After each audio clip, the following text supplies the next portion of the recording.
एक बहुत पुराने जमाने में एक ऐसा किंगडम हुआ करता था जो अपनी दुनिया के सबसे पावरफुल मेजेस पैदा करने के लिए मशहूर था। लेकिन एक दिन रॉयल मेजेस का सामना एक खतरनाक ड्रैगन किंग से होता है। उनके बेहतरीन जादूगर इकट्ठे होते हैं और उस पे अनगिनत स्पेल कास्ट करते हैं, लेकिन एक भी अटैक उस क्रिएचर की ताकत के सामने काम नहीं आता। एक एक करके हर मेज हार गया। लगता था कि इंसानियत खत्म हो जाएगी कि तभी ड्रैगन किंग कुछ देख के लौट जाने का फैसला करता है। लेकिन जाते वक्त वो एक ऐसी चेतावनी छोड़ गया जो इंसान कभी नहीं भूल पाए। वो चेतावनी क्या थी, उससे पहले हम ये सब कैसे शुरू हुआ वो देखते हैं।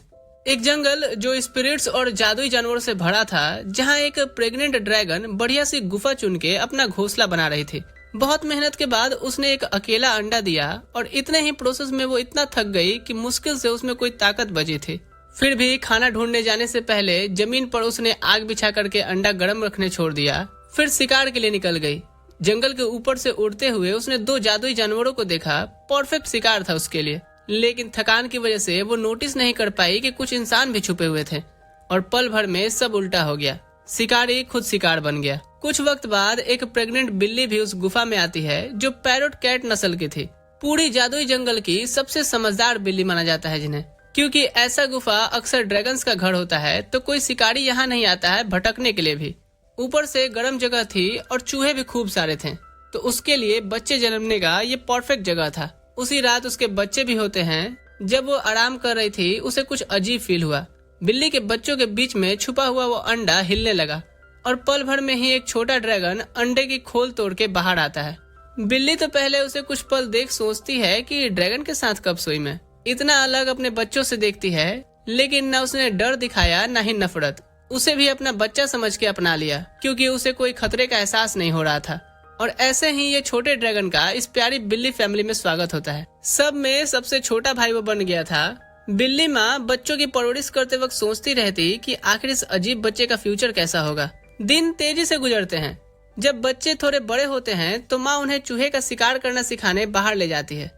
कहती है सिर्फ देखना काफी नहीं है, हर कदम याद करो, तभी सेल्फ डिपेंडेंट होकर के जी सकोगे। अपने सालों के तजुर्बे से कई चूहे पकड़ के दिखाए उसने, और बच्चे एक एक मुंह बड़े ध्यान से देख रहे थे। पैरोट कैट स्पीसीज सिर्फ समझदार ही नहीं थी, कुदरत ने उन्हें अलग अलग जादू की ताकतों से भी नवाजा था। बड़े भाई बहनों के पास अपनी यूनिक मैजिकल एबिलिटी तो थी ही, लेकिन छोटा अलग था। ड्रैगन होने की वजह से सेम स्पेल्स तो यूज नहीं कर सकता था, पर उसकी अपनी ताकतें थी। पंख फैला के वो आसमान में उड़ना और आग उगलना शुरू करता है। जब फैमिली ने ये सब देखा तो खुशी से झूम उठे। माँ भी प्राउडली मुस्कुराती है, बोली कि मेरे बेटे की जादू तो बिल्कुल अलग है भाई बहनों से। फिर उसने देखा कि कुछ इंसान जंगल से गुजर रहे हैं, तो मौका देख के उसने एक जरूरी सबक सिखाया। बताया कि इंसान इस इलाके को न्यू कॉमर्स का जंगल कहते हैं, जो चूहे और जादुई जानवर पकड़ने आते हैं। ये इंसान ना बहुत कॉम्प्लिकेटेड होते हैं। कुछ दरिया दिल होते हैं जो हर जीव की इज्जत करते हैं, कुछ जीव देख के इज्जत करते हैं, और कुछ तो बेहद क्रूएल भी होते हैं। ऐसे लोगों के लिए हम पैरोट कैट से सिर्फ आसान शिकार होते हैं। अब सब बच्चों ने ध्यान से इंसानों की खुशबू याद कर ली, ताकि दूर से ही पहचान करके खतरे से बच सके, जिससे माँ को सुकून मिलता है। ऐसे ही वक्त गुजरता है। एक दिन वो अपने बच्चों के साथ थी कि अचानक से एक चमकीली रोशनी ने उसे घेर लिया। वो इतनी ताकतवर बिल्ली थी कि इंसानों ने उसे समन किया था। वो जानती थी कि ये वो रोक नहीं सकती, तो सिर्फ अपने बच्चों को देखा और आखिरी बात कही कि जितना हो सके अच्छा जियो। जो सीखा है तुमने वो काफी है अपने दम पर रहने के लिए। ये जंगल खतरनाक है, इसलिए एक दूसरे की हिफाजत करना।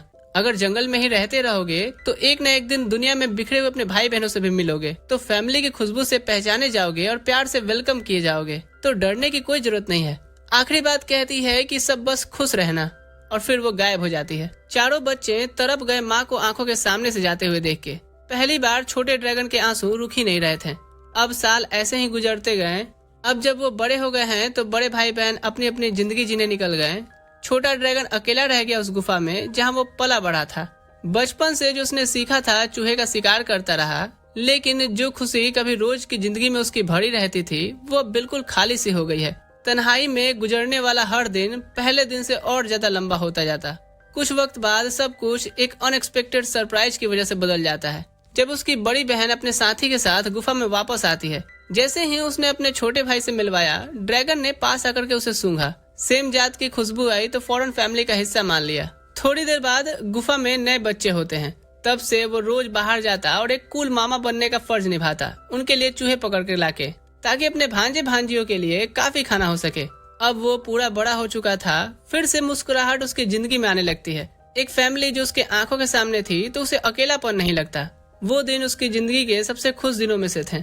फिर जैसे पहले माँ ने किया था, ड्रैगन ने भी छोटे बच्चों को शिकार सिखाना शुरू किया और बार बार एक सबक दोहराता रहता कि इंसानों के पास कभी मत जाना। वो बच्चे भी अब बड़े होके निकल जाते हैं। उन्हें एक नई जिंदगी शुरू करता देख उसे खुशी तो होती है, लेकिन एक दर्द भी था, क्योंकि ड्रैगन्स बिल्लियों से कहीं ज्यादा जीते हैं। एक दिन वो भी ये रियलाइज करता है कि शायद वो हर भाई बहन से ज्यादा जिएगा। ये ख्याल उसके दिल में छुप के बैठ जाता है। लेकिन जब अब उसे तन्हाई भरे आलम अब नॉर्मल लगने लगती है, गुफा में एक नई बिल्ली आती है जिसे उसने पहले कभी नहीं देखा था, लेकिन पास आते ही खुशबू उसे जानी पहचानी लगी, जैसे उसकी भाई बहनों जैसी हो। उसने अपना परिचय दिया और कहती है कि वो बच्चे देने वाली है, क्या इस गुफा में रह सकती है। उसके पिताजी ने उससे एक अजीब कहानी बताई थी उनके भाई के बारे में, जो एक पंख वाला बिल्ली है, और कहा था कि अगर कभी सेफ जगह चाहिए हो तो उसके पास चले जाना। ये सुन के तो ड्रैगन की आंखें भर आती हैं, क्योंकि इतने सालों की तन्हाई के बाद भी उसके फैमिली मेंबर ने अभी भी उसे याद रखा है। ये चीज जो वो अभी फील कर रहा था, इसे शब्दों में नहीं कहा जा सकता। वक्त के साथ अब ड्रैगन और भी बड़ा और मजबूत होता गया। उसने एडवांस मैजिक सीखी और जंगल की स्पिरिट से बात करना भी सीखा। एक बार वैसे ही कैजुअली खुद को पंख वाली बिल्ली कह के परिचय देता है, पर स्पिरिट्स बिल्कुल कंफ्यूज थे। एक ऑकवर्ड पॉज के बाद उन्होंने बताया कि वो बिल्ली नहीं है। ड्रैगन जम गया कि ये तुम क्या बोल रहे हो। दरअसल उसकी माँ को ये डिटेल बताने का मौका मिले उससे पहले ही उसे उठा लिया गया।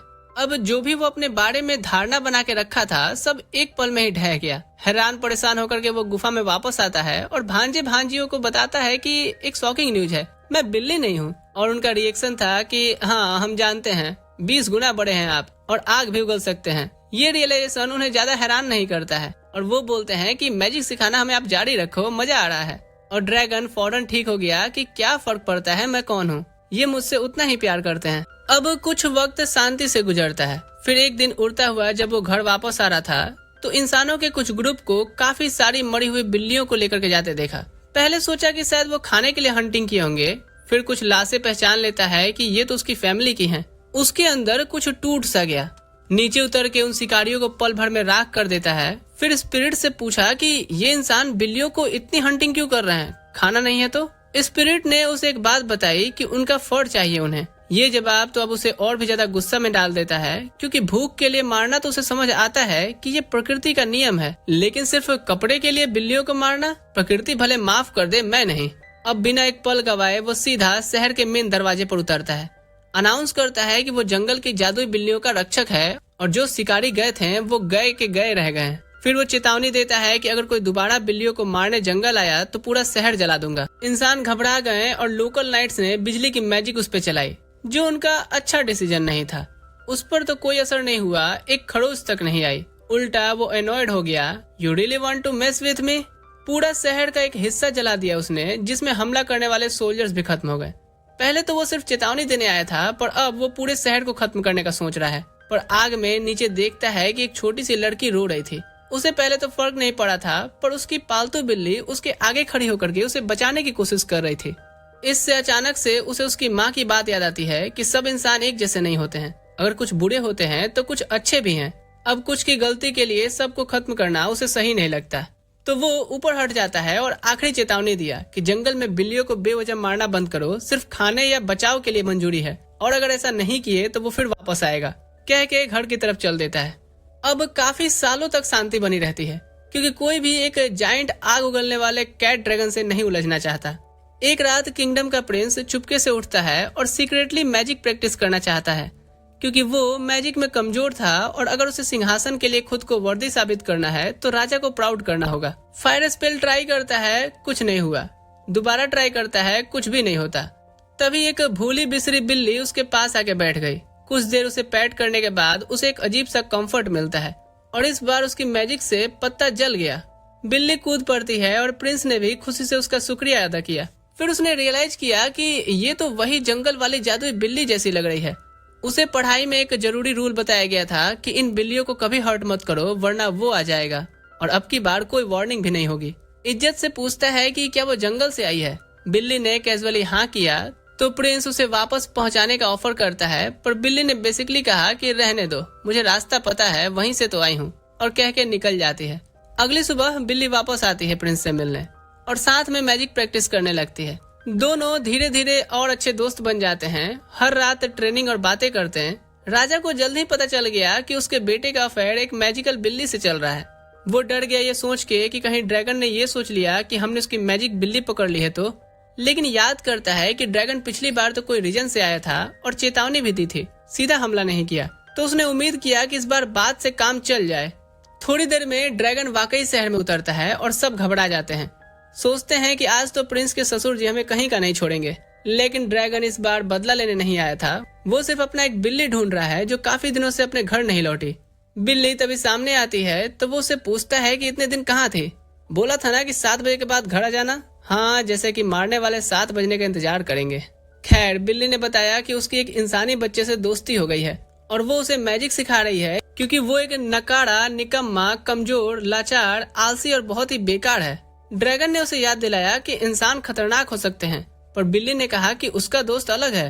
जब प्रिंस आया तो ड्रैगन ने उसे खुद देखा कि लड़का तो बुरा नहीं लगता है। मान लिया कि ठीक है, वो यहाँ रह सकती है। लेकिन क्योंकि वो प्रिंस था तो प्रॉपर परमिशन भी जरूरी थी ताकि शहर में पैनिक ना हो। ट्रांसफॉर्मेशन मैजिक से वो खुद को पंख वाला एक छोटा बिल्ली बना लेता है और कैसल में घुसता है, जहाँ राजा साहब उसका इज्जत से वेलकम करते हैं और कहते हैं कि उन्हें कोई प्रॉब्लम नहीं है उसकी बिल्ली यहाँ रहे तो। सिर्फ पूछता है कि इंसानों को मैजिक सिखाना अलाउड है या नहीं, क्योंकि बिल्लियां तो आखिरकार ड्रैगन से ही सीखती हैं। तो ड्रैगन ने एक्सप्लेन किया कि मैजिक कोई सीक्रेट नहीं है, उसने भी तो स्पिरिट से सीखा था और चूंकि स्पिरिट से कोई भी डायरेक्ट बात नहीं कर सकता तो ज्यादा खतरा नहीं है। तो ऐसे वो बिल्ली रुकती है और प्रिंस को सिखाती है। और तब से जब भी कोई नया रॉयल बच्चा पैदा होता, जंगल से एक बिल्ली विजिट करने आती और अगर बॉन्ड अच्छा बनता तो वो साथ रहती और मैजिक सिखाती। और यहीं से इंसान, जादुई बिल्लियां और ड्रैगन के बीच एक शांति भरा समझौता शुरू हो जाता है जो पीढ़ी दर पीढ़ी चलती रहती है। सीन शिफ्ट होता है जहां वो कैट एक अलग जगह निकलती है। उसे अचानक से एना नाम की एक यंग मैजिक स्टूडेंट ने समन कर लिया था। बेचारी बिल्ली को तो आइडिया भी नहीं है कि उसके बगैर उसके बच्चों का क्या होगा। सेम जैसे एना को भी आइडिया नहीं है कि उसने अभी अभी दुनिया के सबसे ओवर क्वालिफाइड हाउस कैट को समन कर लिया है। जिस मोमेंट वो कैट मैजिक सर्कल में अपीयर होती है, एना तो पैनिक करने लगती है, कन्विंस्ड है कि पक्का आज वो कैट फूड बन जाने वाली है। उसका टीचर तो लेकिन उसके इस सक्सेसफुल समन से थ्रिल्ड है और एना को बोलता है कि अपने नए फेमिलियर को घुमा के ले आए, तब तक वो दूसरे स्टूडेंट्स की मदद करता है। जबकि एना तो कहीं भी एक मिस्टीरियस मैजिकल बीस्ट के साथ अकेले जाना प्रेफर नहीं कर रही है। फिर भी वो नर्वसली मास्टर की बात मानती है। एक प्राइवेट रूम में पहुंच के कैट को पता चलता है कि वो ऑफिशियली एना की फेमिलियर है। नॉर्मली एक मैजिकल क्रिएचर समन करने में दिन लग जाते हैं, तो एना डरी हुई है कि इतनी जल्दी करना मतलब कहीं गलती तो नहीं हो गई। जब वो कैट लड़की के इस एंग्सियस बिहेवियर को देखती है, रियलाइज करती है कि ये इनक्रेडिबली टैलेंटेड है लेकिन इसका खुद में कोई कॉन्फिडेंस नहीं है। तो बिल्ली मौसी की मातृत्व जाग जाती है क्योंकि उसके अपने बच्चे तो बड़े हो गए हैं। तो वो डिसाइड करती है कि क्यों न एक और बच्चा अडॉप्ट कर लिया जाए। वो एना का नाम पूछती है, लेकिन जिस सेकेंड एना रियलाइज करती है कि ये बिल्ली बोलती भी है, वो तो ऑन द स्पॉट बेहोश हो जाती है। उसके गालों पे थपथपाते हुए कैट कहती है कि शायद ये इसका अपना तरीका है खुद को इंट्रोड्यूस करने का। क्लास के बाद कैट एना की मैजिकल ट्रेनिंग शुरू करती है। एना प्राउडली एक आइस ग्लेशियर स्पेल कास्ट करती है, लेकिन सिर्फ एक टिंगू सा आइस पेबल बाहर आता है और कैट तो उसे स्नैक समझ के कैजुअली खाने लगती है, जिससे अब एना और एम्बेरस्ड हो जाती है। रियलाइज करते हुए कि एना को प्रॉपर गाइडेंस की जरूरत है, कैट एक लाइटनिंग स्पेल डेमोन्स्ट्रेट करती है। एना देख कहती है कि ऐसा तो मैंने पहले कभी नहीं किया। वो केयरफुली टेक्निक कॉपी करती है और एक थोड़ा सा लाइटनिंग स्पार्क क्रिएट होता है। तो कैट उससे स्पेल का नाम साथ में चैंट करना सिखाती है, जिससे अब एना एक पावरफुल लाइटनिंग बोल्ट अनलीश कर रही थी जो ट्रेनिंग वॉल में क्रैश करती है। अपनी सक्सेस से ओवरजेड होके एना तो ऑलमोस्ट रो ही देती है, लेकिन सेलिब्रेशन ज्यादा टाइम तक नहीं चलता क्योंकि रियल ट्रेनिंग अगले ही दिन से शुरू हो जाती है। हर दिन कैट एना को जब तक वो थक के चूर ना हो जाए स्पेल्स कास्ट करवाती है। एक्सप्लेन करती है कि माना स्टेमिना की तरह काम करता है, जितना ज्यादा यूज और रिकवर करो उतना बड़ा होता जाता है। लाइटनिंग मैजिक मास्टर करने के बाद एना अपना आइस ग्लेशियर स्पेल दोबारा ट्राई करती है, लेकिन वो अभी भी इसमें बुरी तरह फेल हो जाती है और कैट सीधा बोल देती है कि दिल्ली अभी दूर है। कैट की इस इंटेंस ट्रेनिंग का एक अनएक्सपेक्टेड साइड इफेक्ट भी होता है कि एना हमेशा भूखी ही रहती है। उसके क्लासमेट शॉक्ड हो जाते हैं देख करके कि क्लास की एक शांत सी लड़की जो पहले कभी कभी खाना पूरा खत्म करती थी, अब पूरे मील्स को मिनटों में खा जाती है। उन्हें घंटा पता होगा कि कॉन्स्टेंटली माना ड्रेन और रिकवर करना बहुत ज्यादा एनर्जी बर्न करता है। क्लास में कैट प्रोफेसर की स्पेशल परमिशन से एना के पास बैठती है क्योंकि वो मॉन्स्टर रिसर्च में भी हेल्प कर रही है। जब एक क्लासमेट एना के अमेजिंग फेमिलियर की तारीफ करता है, एना भी प्राउडली एग्री करती है कि उसकी कैट सच में कमाल की है। जब स्टूडेंट्स फिजिकल ट्रेनिंग करते हैं, वहीं कैट अपनी हंटिंग पर जाती है और मैजिकल जेम रैट्स को ढूंढ करके शिकार करती है। उनके माथे पर लगे जेम्स परफेक्ट स्नैक हैं उसका अपना माना इंक्रीज करने के लिए। अब फिजिकल क्लासेस खत्म होने के बाद वो तुरंत एना को और मैजिकल ट्रेनिंग में डाल देती है। एक शाम जब एना कम्प्लीटली थक गई थी, कैट फाइनली उसे रेस्ट करने को बोलती है। बाद में वो एना के प्रोफेसर की मॉन्स्टर रिसर्च करने में हेल्प करवा रही थी और एक्सप्लेन करती है कि कैट्स जो होते हैं वो अपने बच्चों को ज्यादातर मैजिकल क्रिएचर से कहीं तेजी से रेज करती हैं। वो ये भी रिवील करती है कि उसने काफी और मॉन्स्टर्स भी रेज किए हैं, जिसमें एक मिस्टीरियस पंखों वाला ड्रैगन भी शामिल है, और ज्यादातर इतने धीरे धीरे बड़े हुए हैं कि उन्हें पूरी तरह से जवान होने से पहले ही उसे जाना पड़ा। फिर बताती है कि वो नोवाइस फॉरेस्ट से आती है, एक ऐसी जगह जो किंगडम के एडवेंचर्स लोग ट्रेनिंग ग्राउंड की तरह इस्तेमाल करते हैं। अगले दिन एना कैट को जबरदस्ती नहलवाती है और मॉन्स्टर्स और मैजिकल बीस्ट तक को झेलने वाली कैट पानी में भीगी बिल्ली बन जाती है और एक्सेप्ट कर लेती है कि ठीक है, कहीं ना कहीं कीमत तो चुकानी ही पड़ेगी। ट्रेनिंग के अलावा कैट एना के साथ लाइब्रेरी में भी जाती है और मैजिक स्टडी करने में भी वहाँ उसकी हेल्प करती है। वो उसके साथ हर जगह की पीसफुल एनवायरनमेंट एंजॉय करती है और साथ ही अपनी ह्यूमन बेटी को सीखते और ग्रो करते देख के प्राउड भी फील करती है।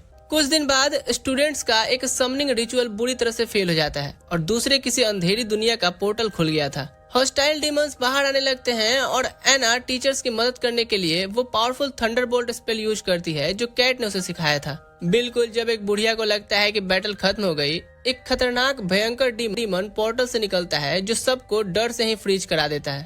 तभी पूरी सिचुएशन एक बिजार टर्न लेती है। वो कैट कैजुअली डीमन को देख कहती है, ओए तू तो मेरा गोटिया है ना।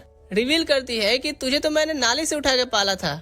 वो माइटी डीमन की सारी इंटिमिडेटिंग ऑरा तुरंत खत्म हो जाती है और सारे टीचर्स उसे एक चिंतित बच्चे की तरह ट्रीट होते देखते हैं। वो एक्सप्लेन करता है कि आप कहाँ गायब हो गई थी, मैंने आपको कितना ढूंढा, और ढूंढते हुए अपने उस एडॉप्टेड बेबी ड्रैगन भाई से भी मिला।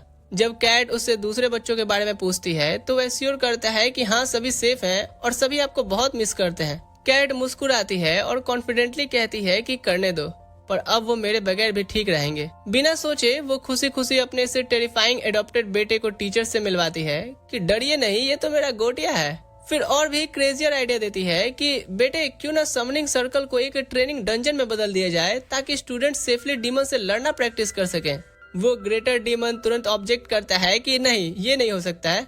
कैट तुरंत पूछती है क्यों नहीं हो सकता है। वो तुरंत उसे ऑर्डर देती है कि वो डंजन गार्ड करे और मेक श्योर करे कि कोई स्टूडेंट हर्ट ना हो। अब दुनिया के सबसे स्ट्रॉन्गेस्ट डीमन में से एक होने के बावजूद भी वो आर्ग्यू नहीं कर पाता। क्यूरियस होकर पूछता है कि आप अचानक से ह्यूमंस की इतनी केयर क्यों करने लगी, और कैट प्राउडली रिवील करती है कि वो एना को बिल्कुल अपने ही बच्चे की तरह रेज कर रही है। और ह्यूमन डीमंस एक एवर ग्रोइंग फैमिली के बारे में सोचते हुए ही वो इतनी खुशी से भर जाती है कि उसकी दोनों पूंछें हिलने लगी थी। वो डीमन अचानक से नोटिस करता है कि पहले तो आपके सिर्फ एक ही पूंछ थी ना। कैट एक्सप्लेन करती है कि हाँ, पर काउंटलेस जेम रैट्स खाने के बाद उसका माना काफी इंक्रीज हुआ है और वो एक नई फॉर्म में इवॉल्व हो गई है। सोचने के बाद डीमन समझ जाता है कि ये म्यूटेशन का सिंपल मतलब है कि वो और भी ज्यादा जिएंगी, तो वो बहुत खुश होता है और एक्सेप्ट करता है उनकी बात। उस दिन से मैजिक एकेडमी बूम करता है। कैट नहीं, एक मामा कैट की ट्रेनिंग और सेफ डीमन डंजन की वजह से स्टूडेंट्स पहले से कहीं ज्यादा स्ट्रॉन्ग बनते हैं। अब सालों तक ये school countless talented mazes produce करता है और एना उनकी ग्रेटेस्ट ग्रेजुएट्स में से एक बन के उभरती है। वो लेजेंडरी टाइटल भी अर्न करती है फोर्स स्ट्रोम का। फिर और सालों बाद एना उसी एकेडमी में टीचर बन के लौटती है। जो नए स्टूडेंट्स थे सब ने उसकी फेमस फोर्स स्टॉर्म की कहानियां सुनी होती हैं, तो वो सीक्रेटली एक्साइटमेंट से झांक के देख रहे थे उसे। और हाँ, मामा कैट आज भी उसके साथ ही है। उनका पहला स्टॉप ट्रेनिंग हॉल होता है जहां वो उस प्रोफेसर से मिलती हैं जिसके साथ उसने कभी मॉन्स्टर रिसर्च की थी। सालों की मेहनत के बाद वो भी फाइनली अब एकेडमी का प्रिंसिपल बन गया है, जो वार्मली मामा कैट का स्वागत करता है और उसके किए सब कुछ के लिए थैंक्स देता है, खासकर उस ग्रेटर डीमन को डंजन का इंचार्ज बनाने के लिए। बिल्कुल उसी वक्त वो डीमन अपने एक एडोरेबल कैट फॉर्म लेकर के अपीयर होता है। मामा कैट खुशी से बोलती है कि वो अपने ग्रेटर डीमन बेटे से मिलने जाने ही वाली थी, लेकिन पांव छूने की जगह ये नालायक ये बोलता है कि आप इतनी खतरनाक जगह में फिर से क्यों आई हैं, ऑफेंडेड होकर के वो उसे याद दिलाती है कि भूल मत गोटिया, मैंने तुझे बड़ा किया है और कुछ डीमंस को तो मैं इस उम्र में भी हैंडल कर सकती हूँ। एम्बेरेस्ड होकर के वो जल्दी से उसे अंदर खींच ले जाता है कि मम्मा यार पब्लिक में मुझे गोटिया मत बोला करो ना, इधर ये ह्यूमन लोगों के बीच में मैंने अपना भौकाल बना के रखा है। वो एग्री करती है कि अच्छा ठीक है, पर क्लियरली दिख रहा था कि ये नहीं बदलेंगे। इधर एना अपने टीचर होने का पहला दिन शुरू करती है, लेकिन अपने इंट्रोडक्शन के दौरान फ्रीज ही हो जाती है। तभी मामा कैट आगे आती है और प्राउडली क्लास को बताती है कि उसने एना को रेज किया है और एश्योर करती है कि इससे तुम लोग भी बहुत कुछ सीखोगे क्योंकि ये एक एक्सीलेंट टीचर है, जिससे एना को कॉन्फिडेंस मिलता है और वो अपनी स्पीच फिनिश करती है। कुछ दिन बाद एक स्टूडेंट एक एग्जाम फेल करने के बाद पूरी तरह से निराश था। एना एक्सप्लेन करती है कि ये लो माना सिर्फ टैलेंट की कमी नहीं है, ये तो एक बड़ी प्रॉब्लम है, और रिवील करती है कि कैसे वो खुद भी पहले इसी तरह से स्ट्रगल किया करती थी, लेकिन उसने लगातार ट्रेनिंग की इम्प्रूव करने के लिए। तो अगली सुबह एना और मामा कैट पर्सनली फिर उस स्टूडेंट को ट्रेन करते हैं। मामा कैट ये भी रिवील करती है कि बच्चों, उसकी फेमस टीचर भी कभी टिंगू से आइस पेबल कास्ट किया करती थी, जिससे न सिर्फ वो स्टूडेंट बल्कि जल्दी ही पूरी क्लास में मोटिवेशन आ जाता है और सभी डेली ट्रेनिंग को ज्वाइन करते हैं। हफ्तों बाद फिर स्टूडेंट्स डंजन का फाइनल फ्लोर कंकर करते हैं, जहां उन्हें मिलता है द टेरिफाइंग ग्रेटर डीमन। पर बच्चे तो जोकिंगली कहते हैं, ए गोटिया अपने क्यूट फॉर्म में आना रे। डीमन रियलाइज करता है कि उसकी माँ ने उसका सारा ऑरा का माँ बैन कर दिया है और वो चुपचाप ट्रांसफॉर्म हो जाता है।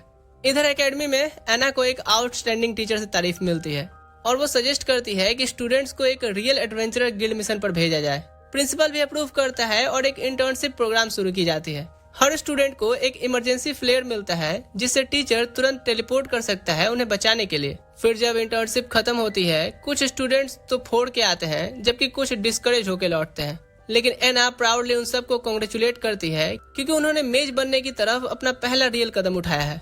एक साल बाद स्टूडेंट्स ग्रेजुएट भी कर जाते हैं और अपनी आगे की जर्नी शुरू करते हैं। फिर जैसे जैसे वक्त गुजरता है, मामा कैट एना और एकेडमी को लेजेंडरी बनते देखती है। जो कभी एक छोटा मैजिक स्कूल हुआ करता था, अब किंगडम का एक ग्रेटेस्ट इंस्टीट्यूशन बन गया है। वीडियो पसंद आया लाइक शेयर करके जाना। नेक्स्ट एपिसोड नेक्स्ट वीक, तो सब्सक्राइब कर लेना याद से, क्योंकि इस साल हमें 5 लाख सब्सक्राइबर्स करने हैं। तो लेट्स गो।